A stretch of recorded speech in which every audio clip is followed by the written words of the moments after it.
അനുഗ്രഹിക്കപ്പെട്ട നല്ല സമയത്തിനായി ഞാൻ ദൈവത്തെ സ്തുതിക്കുന്നു, സ്തോത്രം ചെയ്യുന്നു. ദൈവവചനം ശ്രവിച്ചുകൊണ്ടിരിക്കുന്ന എല്ലാ ദൈവമക്കൾക്കും വീണ്ടും വരാമെന്ന് അരുളി ചെയ്തവനായ കർത്താവായ യേശു ക്രിസ്തുവിൻ്റെ ധന്യനാമത്തിൽ ഞാൻ എൻ്റെ സ്നേഹവന്ദനം അറിയിക്കുന്നു. ഇന്നത്തെ അല്പസമയത്തെ ചിന്തയ്ക്കായി യോഹന്നാൻ എഴുതിയ സുവിശേഷം 8-ാം അധ്യായം 29-ാം വാക്യം നമുക്ക് വായിക്കാം. എന്നെ അയച്ചവൻ എന്നോട് കൂടെയുണ്ട്, ഞാൻ എല്ലായ്പ്പോഴും അവന് പ്രസാദമുള്ളത് ചെയ്യുന്നതുകൊണ്ട് അവൻ എന്നെ ഏകനായി വിട്ടിട്ടില്ല എന്ന് പറഞ്ഞു. അനുഗ്രഹിക്കപ്പെട്ട ഒരു വേദവാക്യമാണ് നാം കേട്ടത്. യേശു തൻ്റെ ഐഹിക ജീവകാലത്ത് എപ്പോഴും തൻ്റെ പിതാവിനെ അനുസരിച്ചുകൊണ്ട് മാതൃക കാണിച്ചു. പിതാവുമായുള്ള ബന്ധം ഊട്ടി ഉറപ്പിക്കുന്നതിനായി സമയം ചിലവഴിച്ചു. യേശു പ്രസംഗിക്കുക മാത്രമല്ല, താൻ വളർത്തിക്കൊണ്ടുവന്ന തൻ്റെ ശിഷ്യന്മാർക്ക് തന്നെ കണ്ടു പഠിക്കുവാനുള്ള നല്ല മാതൃക ഒരുക്കുന്നതിനും ശ്രദ്ധ ചെലുത്തിയിരുന്നു. യോഹന്നാൻ എഴുതിയ സുവിശേഷം 8-ാം അധ്യായം 29-ാം വാക്യത്തിൽ യേശു പറഞ്ഞു, എന്നെ അയച്ചവൻ എന്നോട് കൂടെയുണ്ട്, ഞാൻ എല്ലായ്പ്പോഴും അവന് പ്രസാദമുള്ളത് ചെയ്യുന്നതുകൊണ്ട് അവൻ എന്നെ ഏകനായി വിട്ടിട്ടില്ല. ഞാൻ എൻ്റെ പിതാവിൻ്റെ കൽപ്പനകൾ പ്രമാണിച്ചുകൊണ്ട് അവൻ്റെ സ്നേഹത്തിൽ വസിക്കുന്നത് പോലെ നിങ്ങൾ എൻ്റെ കൽപ്പനകൾ പ്രമാണിച്ചാൽ എൻ്റെ സ്നേഹത്തിൽ വസിക്കുമെന്ന് യോഹന്നാൻ എഴുതിയ സുവിശേഷം 15-ാം അധ്യായം 10-ാം വാക്യത്തിൽ യേശു പറഞ്ഞു. യേശു തൻ്റെ പിതാവിനെ പ്രസാദിപ്പിച്ചത് അവൻ്റെ പ്രമാണങ്ങൾ അനുസരിച്ചു കൊണ്ടായിരുന്നു എന്ന് ഈ വാക്യങ്ങൾ നമ്മെ പഠിപ്പിക്കുന്നു.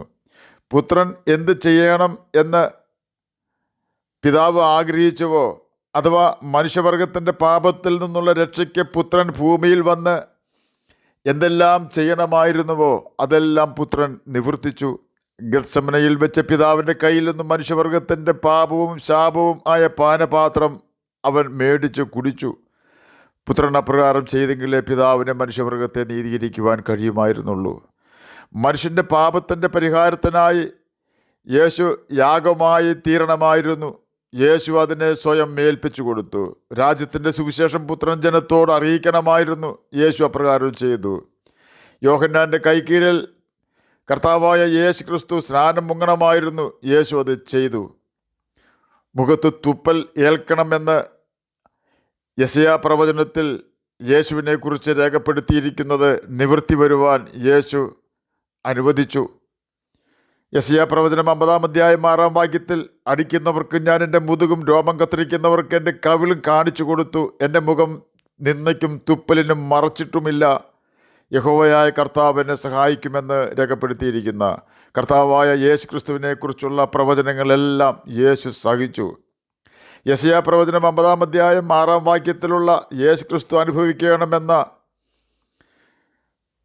പിതാവ് നിശ്ചയിച്ചിരുന്ന ശിക്ഷകൾ മത്തായി എഴുതിയ സുവിശേഷം 26-ാം അധ്യായം 67-ാം വാക്യത്തിൽ യേശു അനുഭവിക്കുന്നു. തൻ്റെ പിതാവിനെ പ്രസാദിപ്പിക്കുവാനാണ് അവനത് അനുഭവിച്ചത്. അപ്പോൾ അവർ അവൻ്റെ മുഖത്ത് തുപ്പി അവനെ മുഷ്ടി ചുരുട്ടി കുത്തി, ചിലർ അവനെ കന്നത്തടിച്ചു എന്നാണ് മത്തായി എഴുതിയ സുവിശേഷം 26-ാം അധ്യായം 67-ാം വാക്യത്തിൽ രേഖപ്പെടുത്തിയിരിക്കുന്നത്. മത്തായി എഴുതിയ സുവിശേഷം 27-ാം അധ്യായം 30-ാം വാക്യത്തിലും യേശുവിനെ അവർ തുപ്പുന്നുണ്ട്. പിന്നെ അവൻ്റെ മേൽ തുപ്പി എന്നാണ് അവിടെ രേഖപ്പെടുത്തിയിരിക്കുന്നത്. അനേകം കഷ്ടങ്ങൾ പുത്രൻ അനുഭവിക്കും എന്ന് തന്നെക്കുറിച്ച് പ്രവചന പുസ്തകങ്ങളിലും സങ്കീർത്തനങ്ങളിലും എഴുതിയതൊക്കെയും നിവൃത്തി വരുവാൻ യേശു തന്നെ ഏൽപ്പിച്ചു കൊടുത്തു. മറ്റു മനുഷ്യർ ജീവിക്കുന്നത് പോലെ ജീവിക്കുവാനോ മറ്റുള്ളവരെ പോലെ ഭൂമിയിൽ മിടുക്കനാകുവാനോ യേശു ശ്രമിച്ചില്ല. തന്നെ രാജാവാക്കുവാൻ ജനം ശ്രമിച്ചപ്പോൾ അവൻ അതിൽ നിന്നും ഒഴിഞ്ഞു മാറി. കാരണം താൻ ആരാണെന്ന് അവന് അറിയാമായിരുന്നു. അവൻ തൻ്റെ ഐഡൻറ്റിറ്റി കാക്കുന്നവനായിരുന്നു. ലോകത്തിലുള്ള യാതൊന്നിലും അവൻ ആകൃഷ്ടനായിരുന്നില്ല. കുരിശിൽ കയറുന്നതുവരെ അവൻ തന്നെക്കുറിച്ച് ബൈബിളിൽ എഴുതിയിരിക്കുന്ന കാര്യങ്ങൾ നിവൃത്തിയാക്കുവാൻ ശ്രമിച്ചു. ഒടുവിൽ കുരിശിൽ കിടന്നുകൊണ്ട് ന്യായപ്രമാണം യേശു പരിശോധിച്ച് കാണും. അപ്പോഴാണ് ഒരു കാര്യം തന്നെക്കുറിച്ചുള്ളത് നിവൃത്തിയായിട്ടില്ല എന്ന് യേശു മനസ്സിലാക്കിയത്. എൻ്റെ ദാഹത്തിന് അവർ ചോർക്ക കുടിപ്പാൻ തന്നു എന്നുള്ള പ്രവചനമായിരുന്നു അത്. ഉടനെ അവൻ പറഞ്ഞു, എനിക്ക് ദാഹിക്കുന്നുവെന്ന്. അവർ പുളിച്ച വീഞ്ഞ് യേശുവിന് കൊടുത്തു. അപ്പോൾ യേശു പറഞ്ഞു, നിവൃത്തിയായി എന്ന്. അതെ, തന്നെക്കുറിച്ച് മോശയുടെ പുസ്തകങ്ങളിലും പ്രവാചക ഗ്രന്ഥങ്ങളിലും സങ്കീർത്തനങ്ങളിലും എഴുതിയിരിക്കുന്നതൊക്കെയും നിവൃത്തിയായി എന്നാണ് ആ വാക്കിന് അർത്ഥം. അങ്ങനെ യേശു പിതാവിനെ പ്രസാദിപ്പിക്കുവാനുള്ള അവസാനത്തെ കൽപ്പനയായ ചൊറുക്ക കുടിക്കുന്ന സംഭവം പോലും അനുസരിച്ചു. അതുകൊണ്ട് പിതാവ് അവന് കൊടുത്ത വാഗ്ദാനമായ സന്തതിയെ കാണുവാനും ദീർഘായുസ് പ്രാപിക്കുവാനും ഇടവന്നു. ഒരിക്കലും പിതാവ് പുത്രനെ ഒറ്റയ്ക്ക് വിട്ടില്ല. യേശു പിതാവിനെ അനുസരിച്ച് അവൻ്റെ സ്നേഹത്തിൽ വസിച്ചു. അവൻ നമുക്ക് നല്ലൊരു മാതൃക വെച്ചേച്ച് പോയിരിക്കുന്നു. യേശു പിതാവിനെ പ്രസാദിപ്പിച്ചതുപോലെ നമുക്ക് യേശുവിനെ എങ്ങനെ പ്രസാദിപ്പിക്കുവാൻ കഴിയും എന്ന് ചിന്തിക്കാം. വിശ്വാസം കൂടാതെ ദൈവത്തെ പ്രസാദിപ്പിക്കുവാൻ കഴിയുന്നതല്ല എന്ന് എബ്രായർക്ക് എഴുതിയ ലേഖനം 11-ാം അധ്യായം 6-ാം വാക്യത്തിൽ രേഖപ്പെടുത്തിയിരിക്കുന്നു. ദൈവത്തെ പ്രസാദിപ്പിക്കുവാൻ ആദ്യമായി നാം ചെയ്യേണ്ടത് ദൈവത്തെ വിശ്വസിക്കുക എന്നതാണ്. ഇസ്രായേൽ മക്കളിൽ മിക്ക പേരിലും ദൈവം പ്രസാദിച്ചില്ല എന്ന് 1 കൊരിന്ത്യർ 10-ാം അധ്യായം 5-ാം വാക്യത്തിൽ രേഖപ്പെടുത്തിയിരിക്കുന്നു. അവർ കാണുക യേശു ഇത്ര വളരെ അടയാളങ്ങളെ ചെയ്തിട്ടും അവർ യേശുവിൽ വിശ്വസിച്ചില്ല എന്ന് യോഹന്നാൻ എഴുതിയ സുവിശേഷം 12-ാം അധ്യായം 37-ാം വാക്യത്തിൽ രേഖപ്പെടുത്തിയിരിക്കുന്നു. ആകയാൽ നമുക്ക് യേശുവിൽ അവനെ അനുസരിച്ചുകൊണ്ട് വിശ്വസിക്കാം.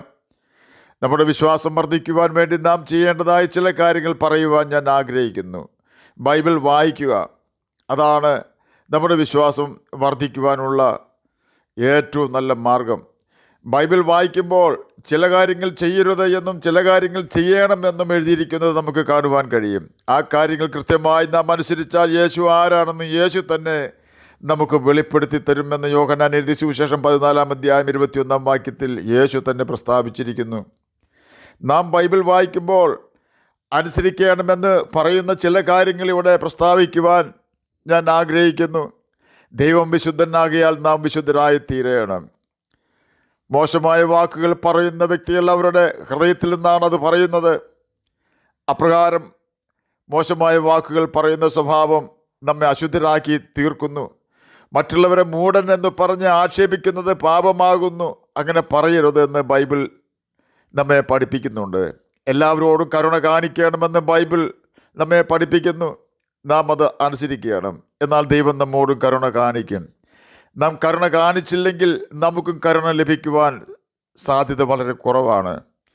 മറ്റുള്ളവരുടെ തെറ്റുകൾ നാം ക്ഷമിക്കണമെന്ന് ബൈബിളിൽ എഴുതിയിരിക്കുന്നു. ആകയാൽ മറ്റുള്ളവരുടെ തെറ്റുകൾ നാം ക്ഷമിക്കണം.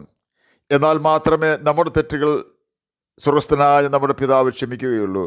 കൊല ചെയ്യരുത്, വ്യഭിചാരം ചെയ്യരുത്, മോഷ്ടിക്കരുത്, കള്ളസാക്ഷ്യം പറയരുത്, മോഹിക്കരുത്, കോപിച്ചാൽ പാപം ചെയ്യരുത്, സൂര്യൻ അസ്തമിക്കുവോളം കോപം വെച്ചുകൊണ്ടിരിക്കരുത്, അപ്പനെയും അമ്മയെയും ബഹുമാനിക്കണം, മക്കളെ കോപിപ്പിക്കരുത്, കാരണം അവർ യഹോവ തരുന്ന ദാനമാണ്. ഭാര്യയെ ഉപേക്ഷിക്കരുത്, കാരണം ദൈവം ഭാര്യയെ ഉപേക്ഷിക്കുന്ന സ്വഭാവം വെറുക്കുന്നു. ഭർത്താവിനെ ഭയപ്പെടണം, ഭാര്യയെ സ്നേഹിക്കുകയും ചെയ്യണം എന്ന് ബൈബിൾ നമ്മെ പഠിപ്പിക്കുന്നു. ഒരു വിഗ്രഹം ഉണ്ടാക്കുകയോ വണങ്ങുകയോ ചെയ്യരുത്. ദൈവം വെറുക്കുന്ന പാപമാണത്. കള്ളക്കാര്യം വിട്ട് അകന്നു നിൽക്കണം. ഇങ്ങനെ മനുഷ്യവർഗത്തിൻ്റെ നന്മയ്ക്കായുള്ള അനേകം കാര്യങ്ങൾ നാം അനുസരിക്കുവാനായി ദൈവം ബൈബിളിൽ രേഖപ്പെടുത്തിയിരിക്കുന്നു. നാം അത് എല്ലാം അനുസരിക്കുന്നു എന്ന് ഉറപ്പ് വരുത്താമെങ്കിൽ